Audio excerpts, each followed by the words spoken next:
Welcome to Puerto Rico English News, the only English-speaking broadcast of local Puerto Rican news and entertainment. Please subscribe. Keep us alive.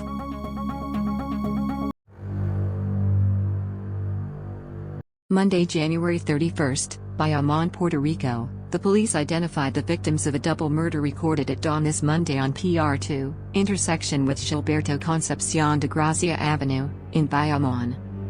A call to 911 alerted police to a violent crime in the area. There, police discovered the bodies of an 18 and 26-year-old. The names have not been released to the media. Saturday, January 29th, Vega Baja, Puerto Rico. A 27-year-old man was murdered this Saturday, in front of a business located in the Sabana neighborhood, in Vega Baja, reported the police. A double murder was reported in the same vicinity the previous day. Tuesday, February 1st, Viequez, Puerto Rico. Agents from the Explosives Division of Fajardo are investigating several incidents with burning vehicles reported in the last 2 weeks in different parts of the island municipality of Viequez, and in which criminal activity is not ruled out.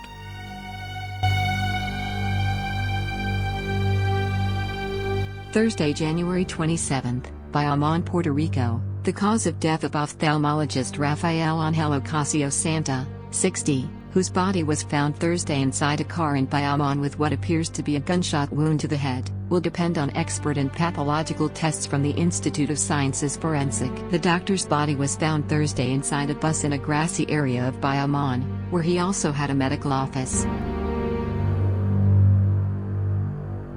Thursday, January 27th, Salinas, Puerto Rico. Brenda Perez Bahamonde, who had been part of the Puerto Rico Police Department since 2000, was shot Thursday night.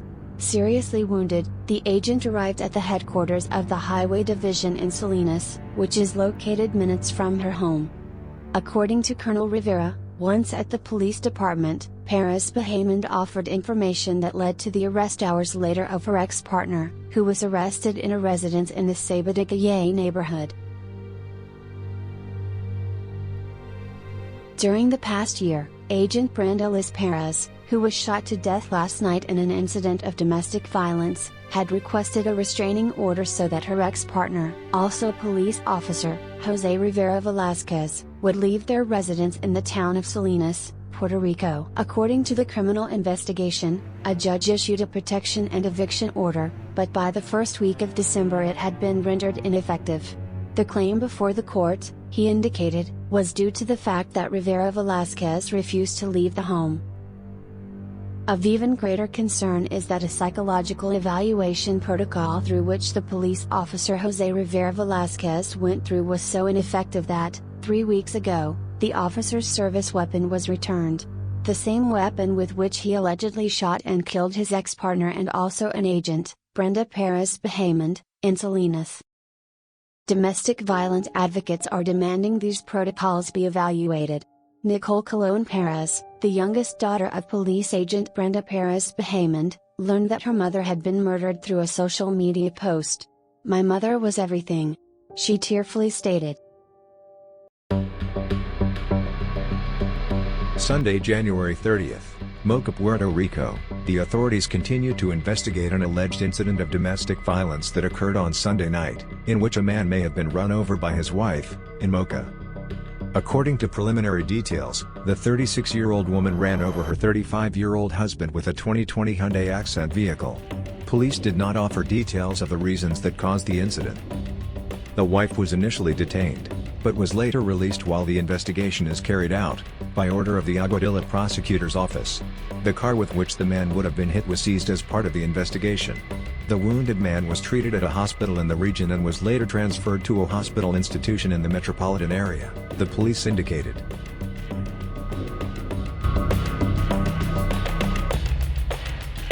Saturday, January 29th, Dorado, Puerto Rico. A fatal motorcycle accident was reported on Saturday night on the PR 165 highway in Dorado. According to preliminary information from the police, the driver of a black Jeep Wrangler identified as 23-year-old Samuel Colon Ortiz, was traveling through the area when he collided with a group of motorcyclists who had invaded his lane. The driver of a motorcycle, identified as Frankia Santiago Garcia, 31, was the fatal victim of the accident.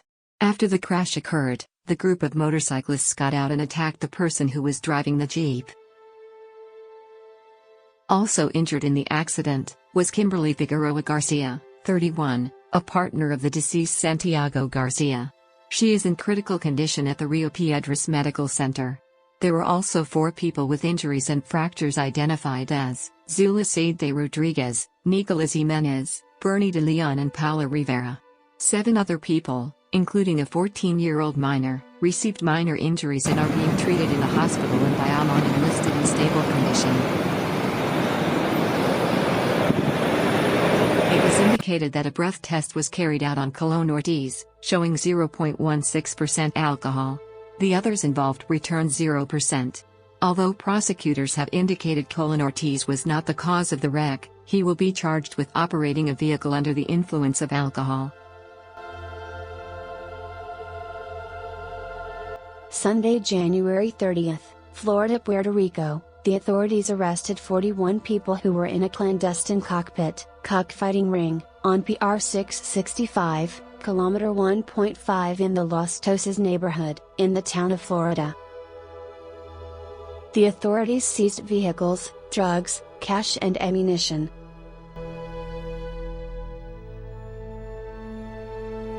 Tuesday, February 1st, San Juan, Puerto Rico. The federal prosecutor's office announced that it will not seek the death penalty against former boxer, Felix Verdejo Sanchez and his accomplice, Luis Antonio Cadiz Martinez.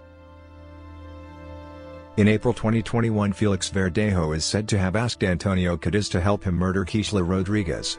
It is alleged Felix Verdejo lured Kieshla to his car, punched her and then injected her with fentanyl and heroin. The pair drove her unconscious body to the Teodoro Moscoso Bridge, where she was thrown into the water. It was stated that Felix Verdejo then shot her.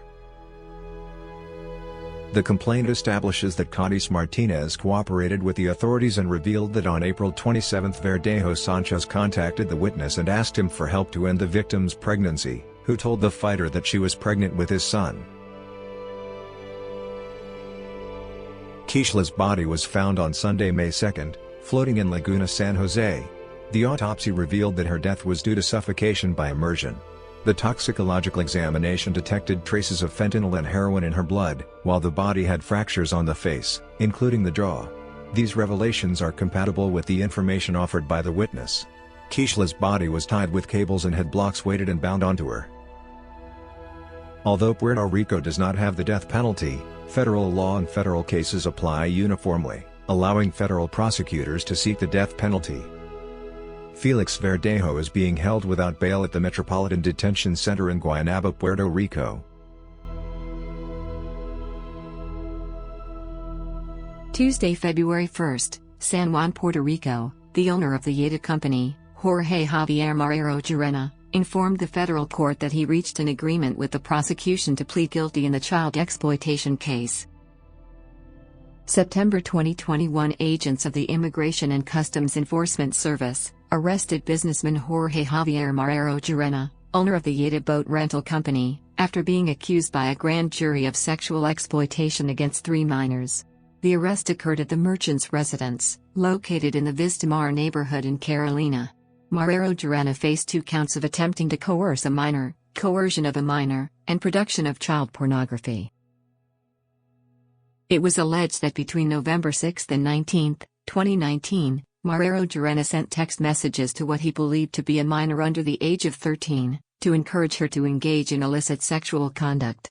The accusation also indicated that between November 2019 and February 2020, Marrero Gerena sent text messages to a minor under the age of 15, in which he persuaded her to have sex.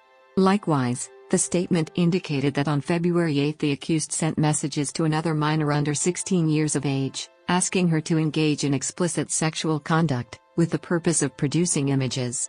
Similarly, on that same February 8, it is alleged that the accused attempted to entice a minor to engage in explicit sexual conduct in order to produce images.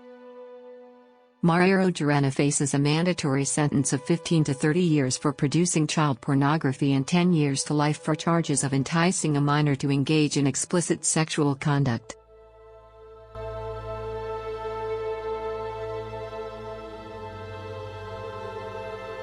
Tuesday, February 1st, a 24-year-old man who confessed to sexually abusing his stepdaughter was sentenced Monday to 37 years and 6 months in prison, the Justice Department reported. The now convicted man was said to have threatened the 10-year-old girl, telling her that if she told what happened, he would kill her mother or her dog. He was arrested November 15, 2021. The Rape, Abuse, and Incest National Network, RAIN, organizes the National Sexual Assault Telephone Hotline. The hotline is a referral service that can put you in contact with your local rape crisis center. You can call the hotline at 1-800-656-4673, or chat with a counselor online at https://www.rain.org/gethelp.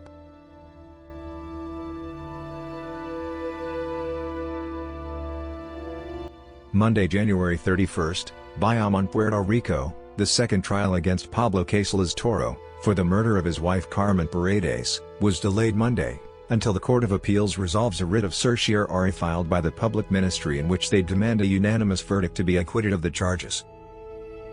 San Juan, Puerto Rico, February 2014, Pablo Casellas Toro, the son of a former Puerto Rico Treasury Secretary now on the U.S. federal bench, was sentenced to 109 years in prison for the murder of his wife.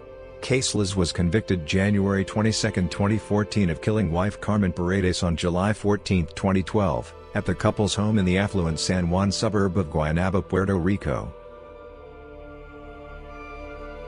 Casellas maintains that he was the victim of a carjacking on June 17, 2012. However, jurors accepted prosecutors' account that Casellas fabricated the carjacking in order to claim that one of his guns was stolen, the same gun that was later used to kill Carmen Paredes. Casellas is now appealing the conviction. He testified during the trial that he arrived home the night of July 14 to find his wife lying dead on the terrace as an intruder was fleeing the premises.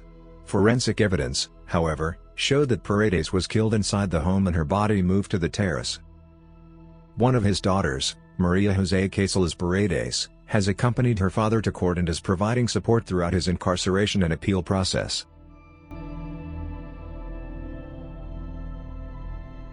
Thursday, January 27, Aguas Buenas, Puerto Rico, a 34-year-old woman and resident of Aguas Buenas was charged with attempted murder and child abuse. The woman was admitted to prison Thursday, after charges were filed for allegedly forcing her 2 minor children to ingest an undetermined amount of pills. The 34-year-old woman and resident of Aguas Buenas, Puerto Rico is accused of forcing her minor children to take pills until they were intoxicated. No further information has been reported. The condition of the children is unknown other than that they survived the incident. Tuesday, February 1st, discontent among Puerto Rico's teachers increases after the freezing of their pensions and the rejection of a proposed salary pay raise. Ideally, a part-time special education classroom teacher would serve 25 students, but Ms. Maribel serves 41 7th graders at a school in San Juan. She tutors her students in 2 classes, Spanish and math, but her ability to offer individualized support is limited when she has up to 10 teens to serve in one room. The Fiscal Oversight Board opposed a bill that would raise the base salary of teachers from $1,750 to $2,700 per month. Absenteeism in schools is a symptom of a larger problem, warned the president of the Teachers Association.